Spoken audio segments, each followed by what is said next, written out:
আকাশবাণী কলকাতা। স্থানীয় সংবাদ পড়ছি ধৃতি সেন শর্মা।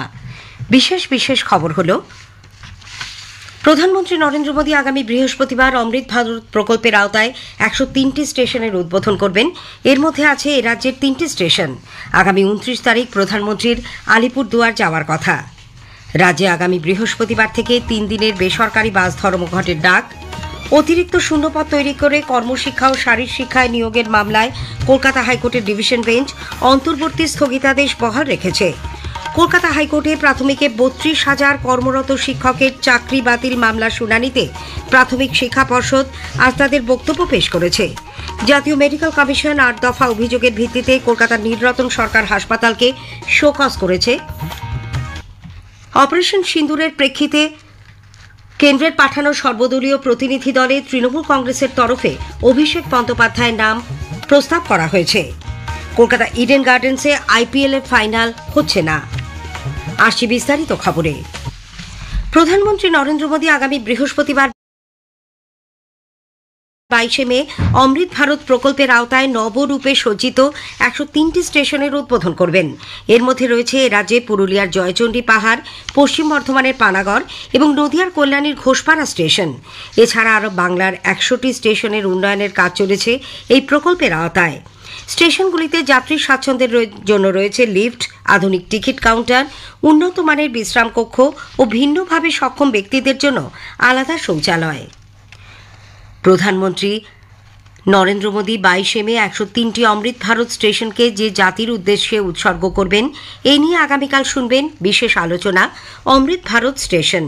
এতে অংশ নিয়েছেন পূর্ব রেলের শিয়ালদা ডিভিশনের জনসংযোগ আধিকারিক একলব্য চক্রবর্তী এবং আসানসোল ডিভিশনের জনসংযোগ আধিকারিক বিপ্লব বাউরি, সংকলনে কল্যাণ লাহা। অনুষ্ঠানটি শুনবেন আগামীকাল সকাল 9:30টায় গীতাঞ্জলি এবং ডিটিএইচ বাংলায় ও আকাশবাণী সংবাদের সোশ্যাল মিডিয়া প্ল্যাটফর্মে। প্রধানমন্ত্রী আগামী 29 মে আলিপুরদুয়ারে এক জনসভায় যোগ দেবেন। বিজেপির পক্ষ থেকে জানানো হয়েছে, আলিপুরদুয়ার প্যারেড গ্রাউন্ডে ওই জনসভা সেরে প্রধানমন্ত্রী সিকিমে যাবেন। প্রধানমন্ত্রীর সফরের আগে আলিপুরদুয়ারের সাংসদ মনোজ টিগ্গা আর জেলা বিজেপির নেতারা প্যারেড পরিদর্শন করেন, খতিয়ে দেখেন প্রস্তুতি। রাজ্যে আগামী বৃহস্পতিবার 22 মে থেকে 3 দিনের বেসরকারি বাস ধর্মঘটের ডাক দেওয়া হয়েছে। সরকারের সঙ্গে আলোচনা ব্যর্থ হওয়ায় 7টি সংগঠন এই ধর্মঘটে সামিল হওয়ার কথা জানিয়েছে। জয়েন্ট কাউন্সিল অব বাস সিন্ডিকেটের সাধারণ সম্পাদক তপন বন্দ্যোপাধ্যায় বলেছেন, বাধ্য হয়েই তারা ধর্মঘটে সামিল হচ্ছেন। গতকাল থেকে 3 দফা আমাদের বৈঠক হয়েছে সরকারের সঙ্গে, পরিবহন সচিবের নেতৃত্বে, আরটিএস সেক্রেটারির নেতৃত্বে হয়েছে। আজকে পুলিশের সঙ্গে হয়েছে, কিন্তু কোনো রকম ফলপ্রসূ কিছু হয়নি। সুতরাং তাই বাধ্য হয়ে আগামী 22, 23, 24 আমাদের যে নির্ধারিত পরিষেবা দিতে পারল না, যে সিদ্ধান্ত হয়েছিল, সেই জায়গা থেকে আমরা অনড় আছি। আমরা মাননীয় মুখ্যমন্ত্রী হস্তক্ষেপ চাইছি। এই যে জটিল অবস্থা, এই জটিলতা কাটাতে গেলে একমাত্র মাননীয় মুখ্যমন্ত্রী হস্তক্ষেপ ছাড়া এই জটিলতা থেকে বেরিয়ে আসা যাবে না।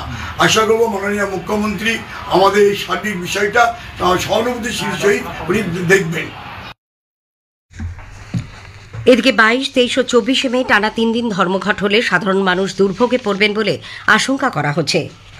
কলকাতা হাইকোর্টে প্রাথমিকে 32,000 কর্মরত শিক্ষকের চাকরি বাতিল মামলা শুনানিতে প্রাথমিক শিক্ষা পর্ষদের পক্ষে আজ তাদের বক্তব্য পেশ করা হয়। 2 বিচারপতি তপব্রত চক্রবর্তী ও ঋতব্রত কুমার মিত্রের ডিভিশন বেঞ্চে পর্ষদের পক্ষে রাজ্যের অ্যাডভোকেট জেনারেল কিশোর দত্ত বলেন, প্রাথমিকে টাকার বিনিময়ে কারোর চাকরি হয়নি। এক্ষেত্রে দুর্নীতির যে অভিযোগ আনা হচ্ছে তার কোনো প্রমাণও নেই। পরিসংখ্যান দিয়ে তিনি জানান, 2014 সালে টেট পরীক্ষায় উত্তীর্ণ হয়েছিলেন প্রায় 1,20,000 জন। এর মধ্যে 42,949 জন চাকরি পান। এতজনের মধ্যে 57 জনকে ইন্টারভিউতে বেশি নম্বর দেওয়ার যে অভিযোগ উঠেছে, তার ভিত্তিতে পুরো নিয়োগ বাতিল করা যায় কিনা সেই প্রশ্নও তোলেন অ্যাডভোকেট জেনারেল। মামলার পরবর্তী শুনানি আগামী 12 জুন। উল্লেখ্য, 2014 টেট পরীক্ষার ভিত্তিতে 2016 সালের এই নিয়োগ প্রক্রিয়ায় একাধিক ত্রুটি রয়েছে। এই অভিমত ব্যক্ত করে প্রাক্তন বিচারপতি অভিজিৎ গঙ্গোপাধ্যায় প্রায় 32,000 শিক্ষকের চাকরি বাতিলের নির্দেশ দিয়েছিলেন। যদিও ডিভিশন বেঞ্চ স্থগিতাদেশ দেওয়ায় এখনও কারোর চাকরি বাতিল হয়নি। এদিকে সুপার নিউমেরারি বা অতিরিক্ত শূন্য পদ তৈরি করে কর্মশিক্ষা ও শারীর শিক্ষায় নিয়োগের মামলায় কলকাতা হাইকোর্টের ডিভিশন বেঞ্চ অন্তর্বর্তী স্থগিতাদেশ বহাল রেখেছে। এর ফলে আপাতত অতিরিক্ত শূন্য পদে কোনো রকম নিয়োগ করা যাবে না। দুই বিচারপতি সৌমেন সেন ও স্মিতা দাসদের ডিভিশন বেঞ্চ সিঙ্গল বেঞ্চের নির্দেশই বহাল রাখেন। গত 7ই মে বিচারপতি বিশ্বজিৎ বসু এই নিয়োগের ওপর স্থগিতাদেশ জারি করেন। মামলার নিষ্পত্তি না হওয়া পর্যন্ত স্থগিতাদেশ বহাল রাখার কথাও বলেন তিনি। মামলার পরবর্তী শুনানি 18ই জুন। সসম্মানে চাকরিতে ফেরানো এবং 60 বছর পর্যন্ত স্বপদে বহাল রাখার জন্য মুখ্যমন্ত্রী এবং শিক্ষামন্ত্রীর কাছে দাবি জানিয়েছে চাকরিহারাদের নতুন সংগঠন West Bengal untainted teachers association. কলকাতায় আজ এক সাংবাদিক বৈঠকে সংগঠনের সভাপতি মৃন্ময় মণ্ডল বলেন, মুখ্যমন্ত্রীকে আইনি লড়াইয়ের মাধ্যমে বৈধভাবে নিয়োগ পাওয়া শিক্ষক শিক্ষিকাদের চাকরি সুনিশ্চিত করতে হবে। সরকার নতুন করে নিয়োগের বিজ্ঞপ্তি প্রকাশের তোড়জোড় শুরু করলেও তারা দ্বিতীয়বার পরীক্ষা দেবেন না বলে জানিয়েছেন।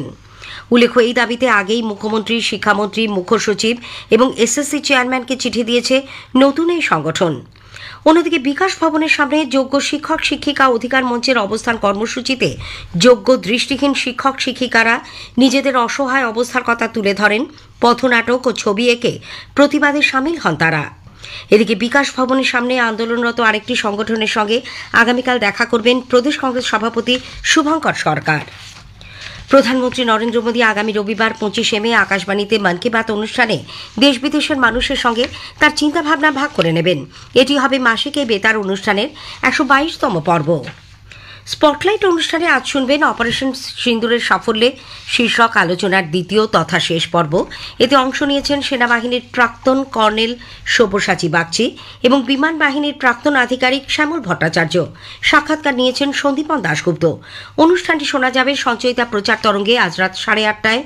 একই সঙ্গে আকাশবাণী সংবাদের সব সোশ্যাল মিডিয়া পেজেও তা একযোগে প্রচারিত হবে। স্থানীয় সংবাদ শুনছেন আকাশবাণী কলকাতা কেন্দ্র থেকে। জাতীয় মেডিকেল কমিশন চিকিৎসকদের হাজিরা এবং এমবিবিএস পরীক্ষায় অনিয়ম সহ 8 দফা অভিযোগের ভিত্তিতে কলকাতার নীলরতন সরকার মেডিকেল কলেজ হাসপাতালকে শোকজ করেছে। যথাযথ উত্তর না দিলে প্রতি অনিয়মের জন্য 1 কোটি টাকা করে জরিমানা করা হতে পারে বলে জানানো হয়েছে। কমিশনের পাঠানো নোটিশে অভিযোগ করা হয়েছে এনআরএসে 20টি বিভাগের মধ্যে 18টিতে চিকিৎসকদের হাজিরার রেকর্ডে অনিয়ম রয়েছে। এমবিবিএস পরীক্ষা চলাকালীন পরীক্ষা কেন্দ্রে অননুমোদিত ভিড়ের ঘটনাও চিহ্নিত করা হয়েছে। অ্যানাটমি, বায়োকেমিস্ট্রি, ফরেন্সিক ও ফিজিওলজি বিভাগে কোনো সিনিয়র রেসিডেন্ট চিকিৎসক নেই বলেও অভিযোগ। এছাড়া হাসপাতালের রেকর্ড অনুযায়ী বর্তমানে 73% বেডে রোগী ভর্তি রয়েছেন।